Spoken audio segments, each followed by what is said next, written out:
Ibu Bapak, Saudara yang kasih, malam hari ini kita akan melaksanakan ibadah rumah tangga kembali di rumah tangga masing-masing. Untuk itu, marilah kita bersaat teduh.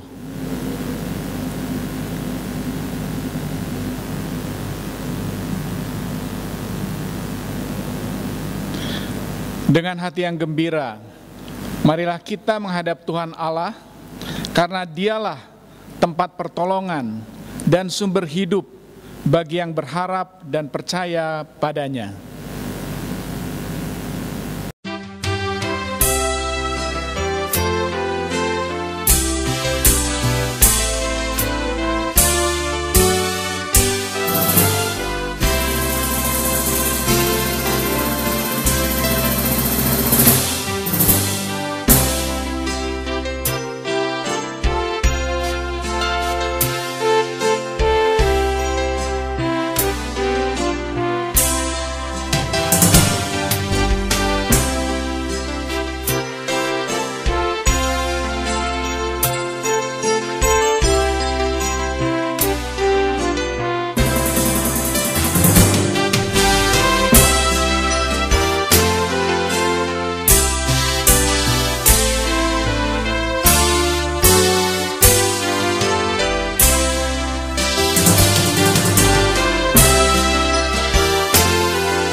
Marilah kita berdoa.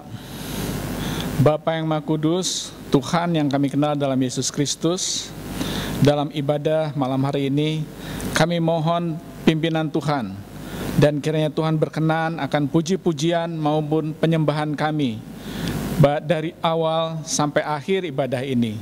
Dalam nama Yesus Kristus, Tuhan dan Juru Selamat kami yang hidup, kami panjatkan doa ini. Amin.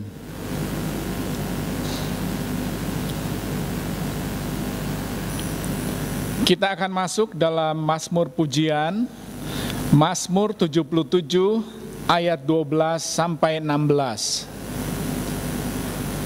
Mazmur 77 ayat 12 sampai 16. Aku hendak mengingat perbuatan-perbuatan Tuhan. Ya, aku hendak mengingat keajaiban-keajaiban-Mu dari zaman purbakala. Aku hendak menyebut-nyebut segala pekerjaan-Mu dan merenungkan perbuatan-perbuatan-Mu. Ya Allah, jalan-Mu adalah kudus. Allah manakah yang begitu besar seperti Allah kami? Engkaulah Allah yang melakukan keajaiban. Engkau telah menyatakan kuasa-Mu di antara bangsa-bangsa. Dengan lengan-Mu Engkau telah menebus umat-Mu, Bani Yakub dan Bani Yusuf.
Shalom, Bapak Ibu, saudara-saudari yang Tuhan Yesus kasihi. Pada hari ini, hari Rabu tanggal 8 April, kita kembali bersekutu di dalam ibadah keluarga di tempat Bapak Ibu saudara-saudari masing-masing. Bapak Ibu saudara-saudari yang Tuhan Yesus kasihi, pada hari ini juga kita masuk di dalam hari doa GPIB. Kita berdoa untuk harapan bahkan pergumulan dalam melaksanakan tugas tanggung jawab panggilan pengutusan kita sebagai umat Tuhan. Kita akan masuk di dalam pelayanan Sabda Tuhan. Untuk itu mari kita siapkan hati dan pikiran kita. Kita memohon hikmat kuasa Roh Kudus untuk kita memahami dan dimampukan untuk melaksanakan firman Tuhan dalam kehidupan kita hari lepas hari. Mari kita berdoa. Ya Allah, Bapa Sorgawi, pada hari ini kami berkumpul, bersimpuh di hadapan hadirat-Mu yang kudus, menaikkan pujian syukur atas kasih-Mu yang besar dalam kehidupan kami. Oleh karena itu ya Tuhan, kami membuka segenap keberadaan hidup kami, hati, pikiran, bahkan semua kehidupan kami, untuk dikonsentrasikan mendengar sabda Tuhan, supaya hidup kami terarah pada kebenaran firman Tuhan, dan kebenaran firman Tuhan menuntun kami untuk berkarya di tengah-tengah kehidupan kami, di mana Engkau memanggil dan mengutus kami menjadi saluran berkat kasih karunia Tuhan. Bersabdalah ya Allah, kami umat-Mu siap sedia untuk mendengarkannya. Dalam nama Tuhan Yesus kami berdoa kepada Bapa Sorgawi. Amin. Bapak Ibu, saudara-saudari yang Tuhan Yesus kasihi, pada hari ini saya mengajak kita membuka Alkitab dari kitab Perjanjian Baru, yaitu dari Injil Lukas pada pasalnya yang ke-9, ayatnya yang ke-22 sampai ayatnya yang ke-27, yang menyatakan demikian. Dan Yesus berkata, Anak Manusia harus menanggung banyak penderitaan dan ditolak oleh tua-tua, imam-imam kepala, dan ahli-ahli Taurat, lalu dibunuh dan dibangkitkan pada hari ketiga. Katanya kepada mereka semua, setiap orang yang mau mengikut aku, ia harus menyangkal dirinya, memikul salibnya setiap hari dan mengikut aku. Karena barang siapa mau menyelamatkan nyawanya, ia akan kehilangan nyawanya. Tetapi barang siapa kehilangan nyawanya karena aku, ia akan menyelamatkannya. Apa gunanya seorang memperoleh seluruh dunia, tetapi ia membinasakan atau merugikan dirinya sendiri? Sebab barang siapa malu karena aku dan karena perkataanku, Anak Manusia juga akan malu karena orang itu, apabila ia datang kelak dalam kemuliaannya dan dalam kemuliaan Bapa dan malaikat-malaikat kudus. Aku berkata kepadamu, sesungguhnya di antara orang yang hadir di sini, ada yang tidak akan mati sebelum mereka melihat kerajaan Allah. Demikian pembacaan Alkitab. Terpujilah Tuhan kita Yesus Kristus. Hosiana.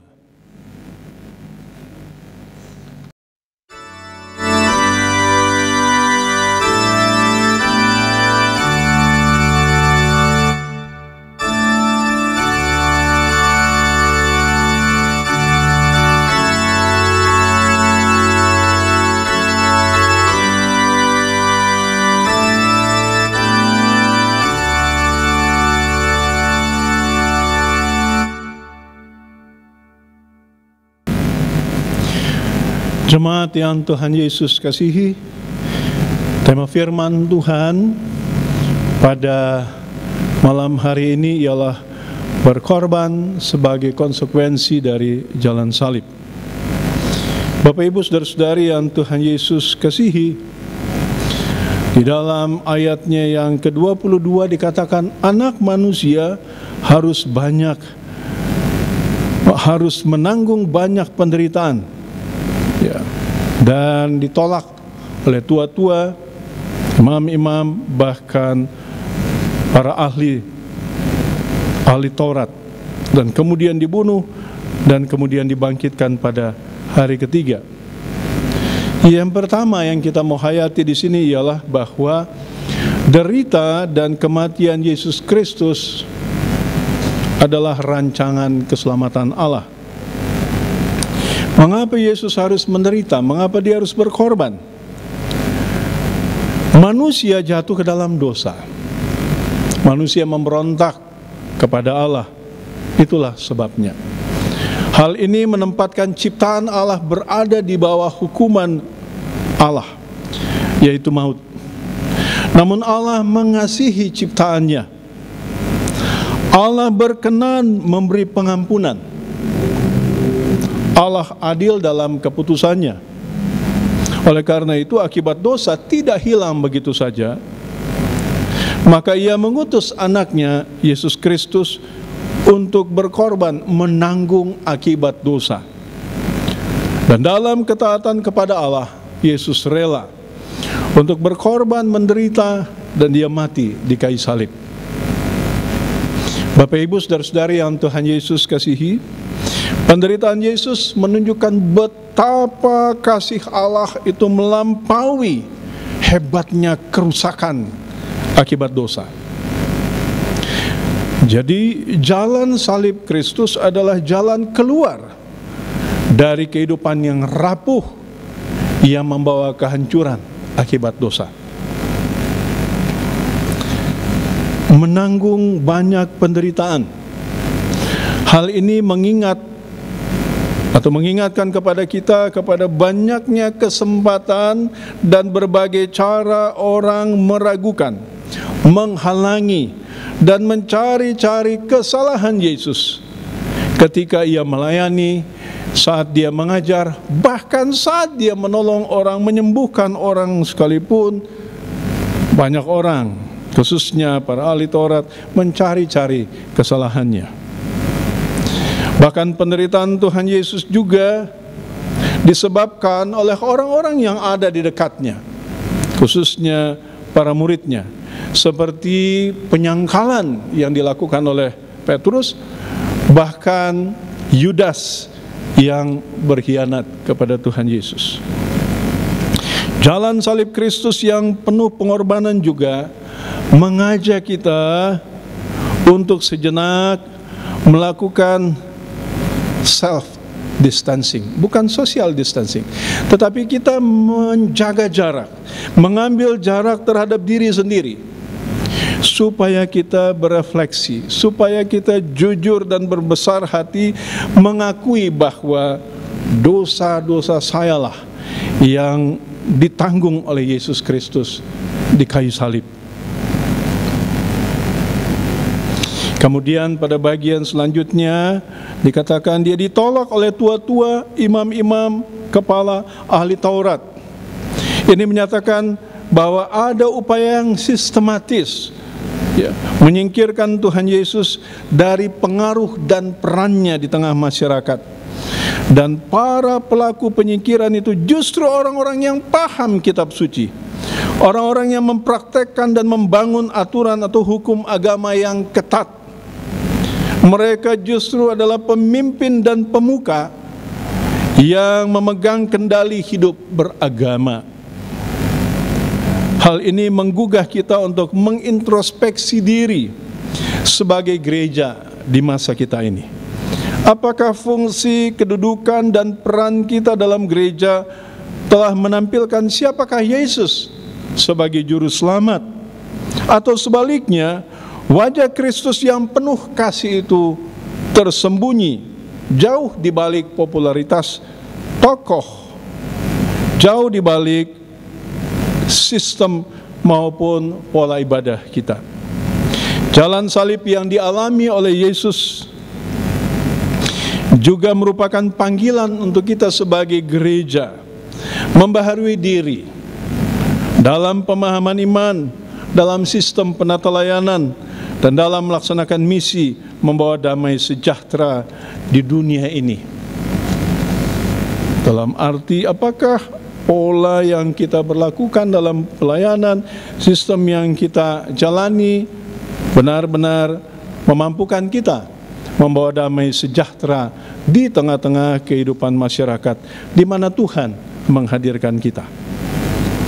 Bagian selanjutnya dikatakan dia dibunuh dan disalibkan. Hal ini menyatakan bahwa salib adalah puncak dari penderitaan Kristus. Dia dihukum mati dengan cara yang keji dan sangat memalukan. Maut adalah kengerian yang dahsyat bagi manusia yang harus dialami dan ditanggung oleh Yesus. Maut bukan semata-mata berarti mati, kehilangan nyawa. Maut sesungguhnya adalah terputusnya hubungan antara ciptaan dengan Sang Pencipta. Allah pemelihara, Allah yang menjadi sumber kehidupan. Oleh karena itu, jalan salib Tuhan Yesus justru menyatakan bahwa pengorbanannya adalah wujud kasih Allah yang tidak terhingga. Ia memberikan hidupnya supaya kita yang mati oleh karena dosa ditebus dan memperoleh hidup yang berkelimpahan di dalam Dia. Bukan semata hidup yang masih bernafas, masih bergerak, tetapi hidup yang memaknai arti hidup dalam damai sejahtera Tuhan Yesus. Dengan demikian, jalan salib Yesus memanggil kita untuk menjadi pembawa damai sejahtera Tuhan kepada mereka yang terabaikan, mereka yang tersingkirkan dalam kelemahan, dalam kemiskinan, dan ketidakberdayaan. Bahkan di dalam ketidakberdayaan ketika mereka mengalami stigmatisasi dan penolakan. Bagi kita, mungkin ini kita rasakan ketika kita berada di tengah-tengah keluarga pada saat kita mencegah penyebaran virus COVID. Ada hal-hal yang kita temukan bahwa mungkin di hari-hari kita sibuk sekolah, sibuk bekerja, sibuk pelayanan, anggota keluarga kita sendiri merasa terabaikan. Ada hal-hal yang sudah kita korbankan ketika kita sibuk dengan tugas tanggung jawab dan sibuk dengan keinginan kita. Nah, inilah saatnya di mana kita juga memberikan perhatian secara tulus di dalam kehidupan keluarga kita, baik anak kepada orang tua maupun orang tua kepada anak. Bapak Ibu saudara-saudari yang Tuhan Yesus kasihi, pengabaian tanpa sadar juga bisa terjadi dalam kehidupan keluarga kita. Bisa berada dalam satu ruangan bersama, tetapi masing-masing sibuk dengan gadgetnya, dengan smartphone-nya masing-masing. Bapak Ibu saudara-saudari yang Tuhan Yesus kasihi, hari ini kita beribadah bersama dengan keluarga kita masing-masing. Fokus kepada firman Tuhan supaya kita menyadari peran kita masing-masing untuk saling menopang, saling mendukung satu sama lain. Pada bagian akhir ayat 22 dikatakan bangkit pada hari yang ketiga. Kebangkitan Tuhan Yesus menegaskan bahwa kuasa maut telah dikalahkan. Dengan demikian manusia telah dibebaskan dari belenggu dosa. Allah membaharui ciptaannya. Manusia telah ditebus dan dibenarkan dan dikuduskan untuk menerima pembenaran dan pengudusan dari Tuhan.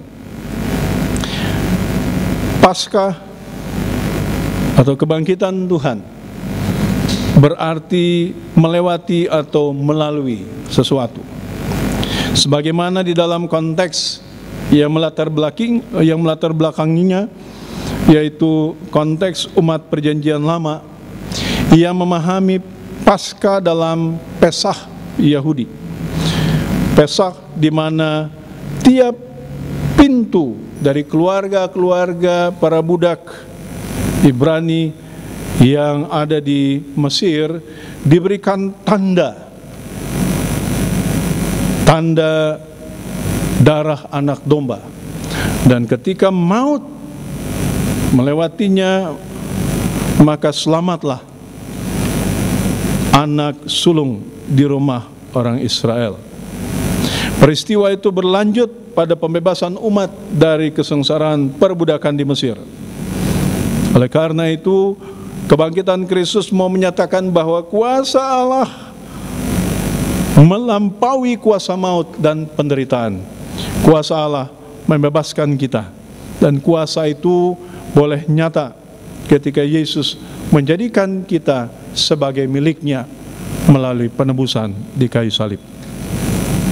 Bapak Ibu saudara-saudari yang Tuhan Yesus kasihi, pada bagian ayat 23 sampai 26 kita boleh melihat bahwa ketika kita mengikut Yesus dalam kesetiaan, dalam pengorbanan, maka kita juga menjadi bagian dari rencana keselamatan Allah. Setiap orang rindu untuk mengalami karya keselamatan Allah di dalam Tuhan Yesus. Jalan salib yang ditempuh oleh Tuhan Yesus menyatakan bahwa kerelaan berkorban adalah sebuah kekuatan, bukan kekalahan.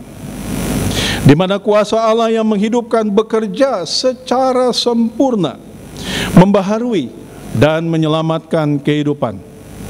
Apa yang harus kita lakukan sebagai murid Yesus? Pertama, menyangkal diri, mengatakan tidak terhadap diri sendiri, dalam arti tidak mengutamakan kepentingan dan keinginan diri sendiri, tetapi juga memikirkan dan mengutamakan juga kepentingan orang lain. Dengan demikian, seorang dapat menempatkan Allah sebagai yang utama dalam hidupnya. Ketika kita menyangkal kepentingan keinginan diri kita sendiri, maka pada saat itu kita juga membiarkan Allah menguasai hati dan pikiran kita. Menyangkal diri berarti juga berupaya menyelaraskan hati, pikiran, dan tindakan sesuai dengan kehendak Tuhan. Bapak Ibu saudara-saudari yang Tuhan Yesus kasihi, kita dipanggil untuk mengevaluasi ulang sejauh mana kita hidup sebagai murid Tuhan, seperti Tuhan Yesus yang mengosongkan dirinya menjadi sama dengan manusia dan menjadi seorang hamba. Apakah kita sudah menjadi hamba dalam arti kita memberikan diri kita untuk menopang keberadaan orang lain, melayani orang lain dari dalam keluarga, demikian juga di tengah-tengah pekerjaan, bahkan di tengah-tengah pelayanan kita, untuk menyatakan pengabdian yang tulus demi kebaikan sesama dan dengan itu memuliakan nama Tuhan. Bapak Ibu saudara-saudari yang Tuhan Yesus kasihi, hal yang kedua adalah setelah menyangkal diri, kita memikul salib. Apa maknanya? Maknanya ialah kita melaksanakan tanggung jawab sebagai orang yang dipanggil dan diutus untuk melayani Tuhan, dan melaksanakan tanggung jawab itu dengan segenap hati. Tanggung jawab untuk melayani bukanlah menjadi beban, tetapi menjadi wujud atau ekspresi ketaatan dan rasa syukur terhadap keselamatan yang Tuhan berikan.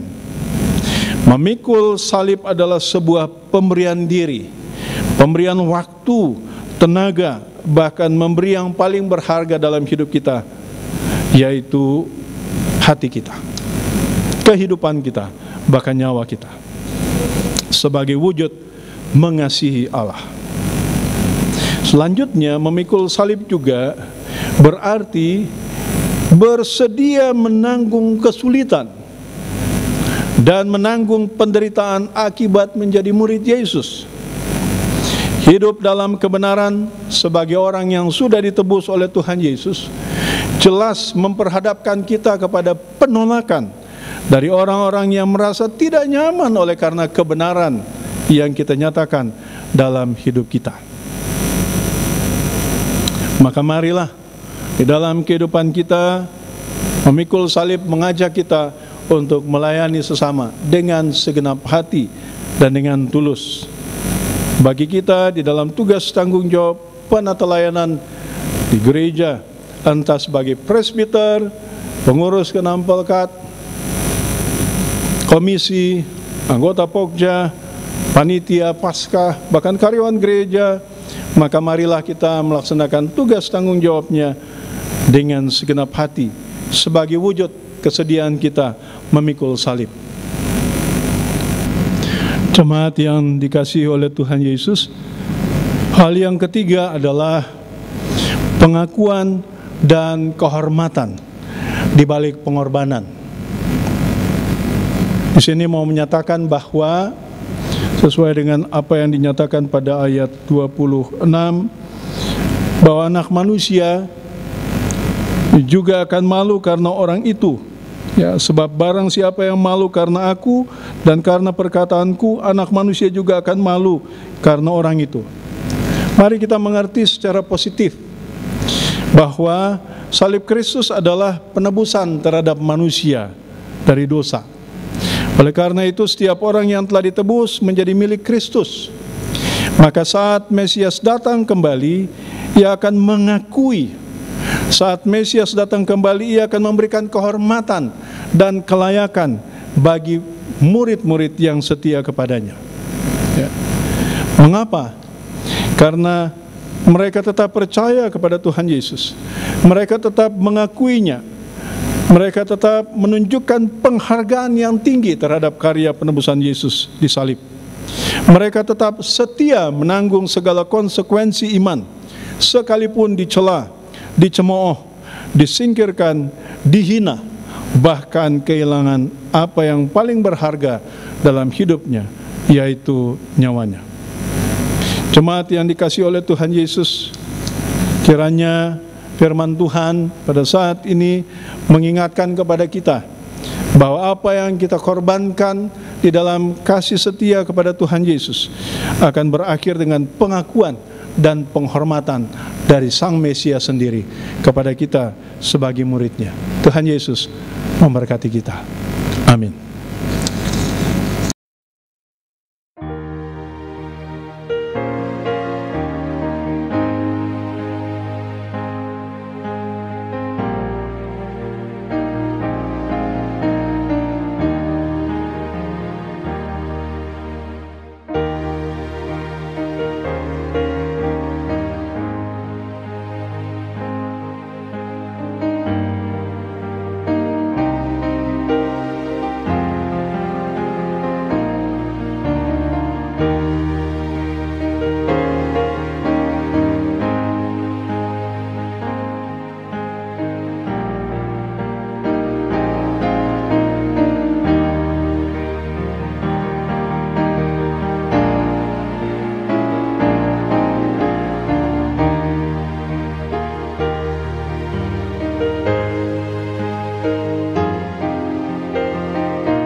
Jemaat yang dikasihi oleh Tuhan Yesus, Marilah kita menaikkan doa syafaat.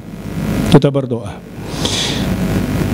Syukur dan hormat kami naikkan ke hadapan hadirat-Mu yang kudus, ya Bapa Surgawi. Terima kasih atas firman Tuhan yang sudah kami dengar. Ia mengingatkan kepada kami bahwa ketika kami setia kepada Tuhan, meskipun kami menghadapi celaan, kami menghadapi penolakan, kami menghadapi penghambatan, tetapi kasih karunia Tuhan senantiasa nyata dalam hidup kami. Bahkan jaminan keselamatan di dalam Kristus dipastikan untuk kami terima, sehingga dalam kondisi apapun kami boleh hidup di dalam damai sejahtera Tuhan. Bapa Surgawi, biarlah firman Tuhan memampukan kami sebagai gereja untuk memahami kehendak Tuhan, bahwa sebagai gereja kami dipanggil dan diutus menjadi alat karya kasih Tuhan, menyatakan damai sejahtera di tengah-tengah kehidupan kami. Seperti firman Tuhan, Ia mengingatkan kepada kami pengorbanan Kristus, di mana Ia menempatkan diri sama dengan orang-orang yang tersingkir, orang-orang yang ditolak, orang-orang yang diabaikan. Maka kami juga boleh menyadari, mengevaluasi tugas dan tanggung jawab kami. Apakah kami sebagai gereja sudah menyentuh apa yang menjadi wujud kehadiran Kristus di tengah-tengah kehidupan masyarakat, di mana Kristus berada bersama dengan orang-orang yang tersingkir, orang-orang yang diabaikan, orang-orang yang tidak berdaya, bahkan putus asa. Bapa Surgawi, biarlah kami sebagai wujud gereja-Mu, masing-masing pribadi kami sebagai orang percaya, boleh hadir di tengah-tengah kehidupan kami, dalam rumah tangga kami masing-masing, sebagai wujud kasih Kristus, kerelaan berkorban untuk sesama, menjadi bagian dari gaya hidup kami, panggilan hidup kami.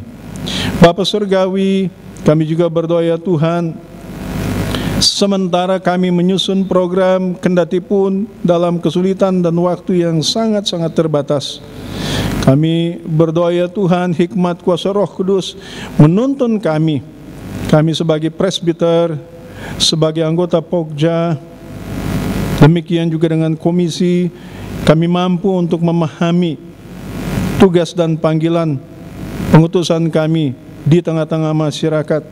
Kami dapat merumuskan, menuangkan dan menetapkan program-program yang sesuai dengan kehendak Tuhan untuk menyatakan kehadiran gereja bagi masyarakat, khususnya bagi mereka yang tersingkir, mereka yang mengalami kelemahan, ketidakberdayaan, bahkan di dalam kemiskinan. Bapa Surgawi, kami juga berdoa, ya Tuhan, sebagai wujud gereja-Mu di tengah-tengah dunia ini, untuk melaksanakan misi Kristus dengan pemahaman dan penataan yang menuntun kami untuk bersikap, untuk bertindak sesuai dengan kehendak Tuhan.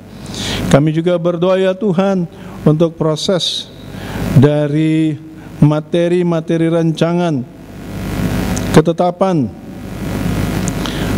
yang akan dibahas dan akan dijadikan materi persidangan sinode untuk kami bahas, sehingga kami dapat menghasilkan keputusan di dalam pemahaman iman kami, dalam perangkat-perangkat teologi, demikian juga di dalam pelaksanaan misi kami, di dalam pokok-pokok kebijakan umum panggilan pengutusan gereja. Demikian juga, ya Tuhan, di dalam kami menata kebersamaan kami dalam wadah lembaga gereja kami, Gereja Protestan di Indonesia bagian Barat. Tuhan berkati semua jemaat yang membahas. Tuhan juga berkati panitia-panitia materi. Bahkan, ya Tuhan, Kau memberkati ketika kami membahas dan menetapkannya di dalam persidangan sinode. Ketika kami sungguh-sungguh dimampukan oleh Tuhan, kami bersyukur sehingga kami dapat benar-benar menguatkan tatanan kehidupan bergereja dalam rangka mendatangkan damai sejahtera bagi masa depan umat-Mu, sekaligus juga masa depan bagi bangsa dan negara ini, di mana umat-Mu adalah bagian hidup di dalamnya.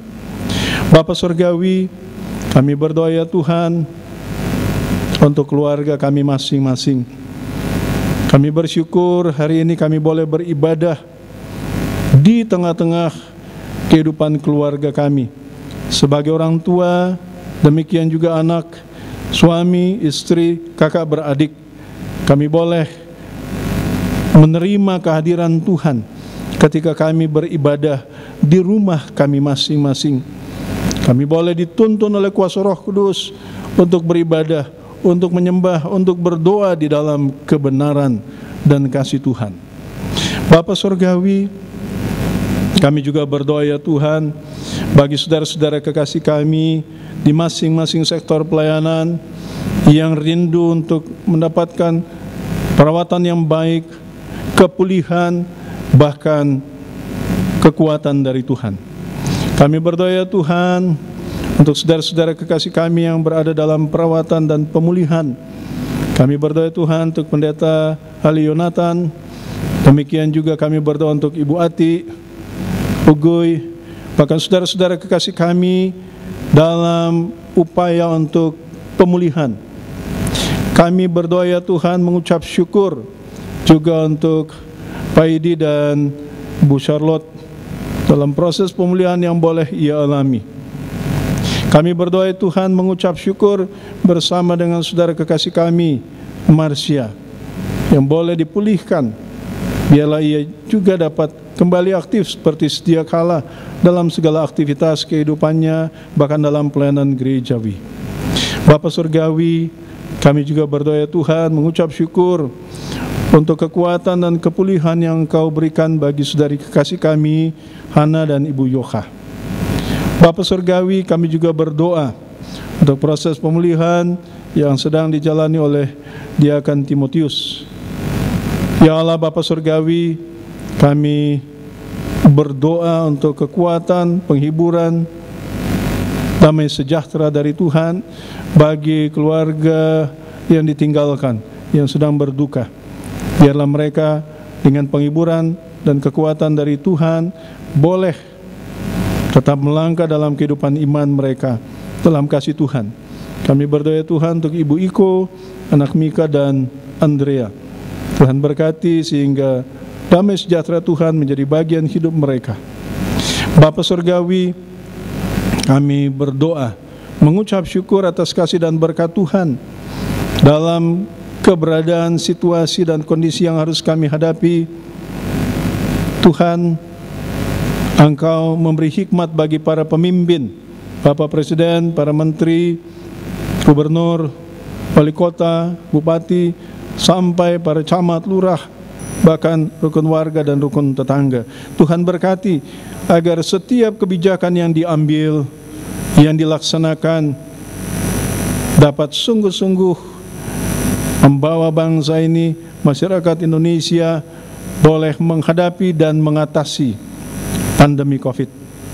Bapa Surgawi, hingga saat ini kami menyaksikan betapa Engkau mengasihi kami. Ketika angka kesembuhan semakin banyak dan angka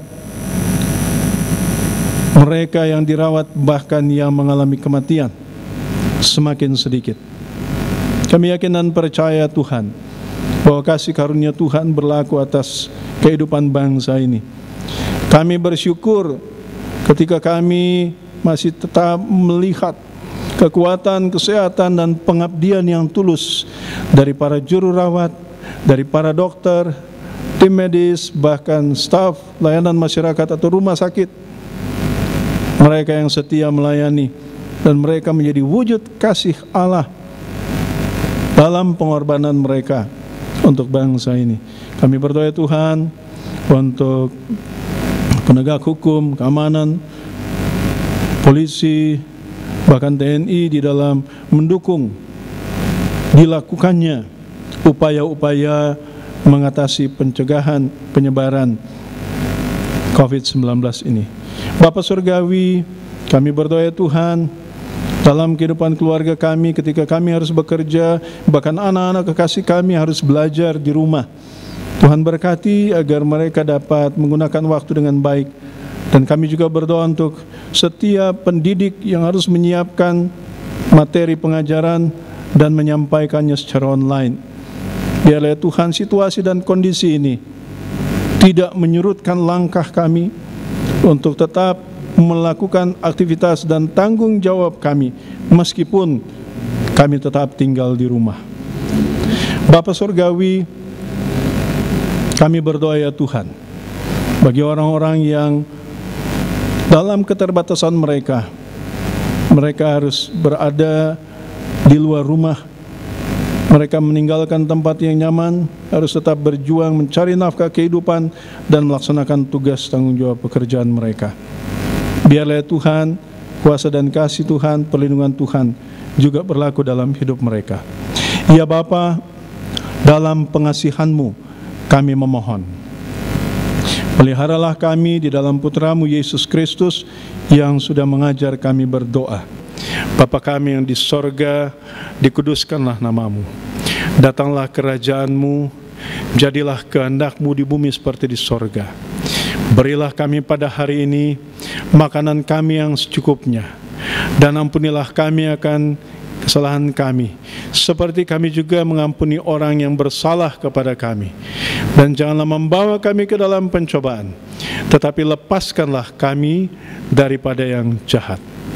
Karena Engkaulah yang empunya kerajaan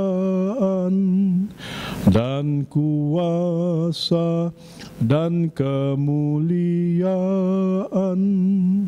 sampai selama-lamanya. Amin. Marilah kita mengucapkan syukur kepada Tuhan dengan memberikan persembahan kepadanya. Tuhan memberkati saudara dan persembahan saudara. Persembahan ibu bapak sekalian dapat dilakukan dengan cara berikut ini.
Ibu bapak saudara sekalian, marilah kita membawa persembahan ini kepada Tuhan melalui doa syukur. Mari kita berdoa. Bapa yang Maha Kasih, Tuhan yang kami kenal dalam Yesus Kristus, saat ini kami mengucapkan syukur ya Bapa. Kami boleh diberikan kemampuan memberikan sebagian daripada yang kami miliki. Kiranya persembahan ini Tuhan kuduskan dan berkati, dan boleh dipakai untuk kemuliaan nama Tuhan. Dalam nama Tuhan Yesus Kristus kami panjatkan doa ini. Amin. Warta sektor untuk ibadah malam ini adalah sebagai berikut. Pertama, ibadah Jumat Agung tanggal 10 April 2020 akan dilakukan pada pukul 10 waktu Indonesia bagian Barat. Untuk itu kami mohon ibu bapak saudara sekalian yang bermaksud mengikuti sakramen perjamuan kudus, mohon menyiapkan minuman pengganti anggur serta makanan pengganti roti untuk perjamuan, sehingga kita dapat tetap melaksanakan sakramen perjamuan kudus. Yang berikut, pada hari Minggu tanggal 12 April 2020 akan dilaksanakan ibadah Paskah pada pukul 10 waktu Indonesia bagian Barat. Marilah kita bersama-sama dengan penuh syukur dan sukacita beribadah kepada Tuhan. Kiranya Tuhan Yesus memberkati kita sekalian. Jemaat Tuhan, marilah kita kembali memasuki kehidupan kita hari lepas hari, dan biarlah penghargaan kita yang tinggi atas pengorbanan Tuhan Yesus membuat kita merasakan cinta kasih-Nya dan memampukan kita juga menyatakan cinta kasih Tuhan kepada sesama. Tuhan Yesus memberkati kita.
Arahkanlah hati dan pikiranmu kepada Tuhan dan terimalah berkat Tuhan.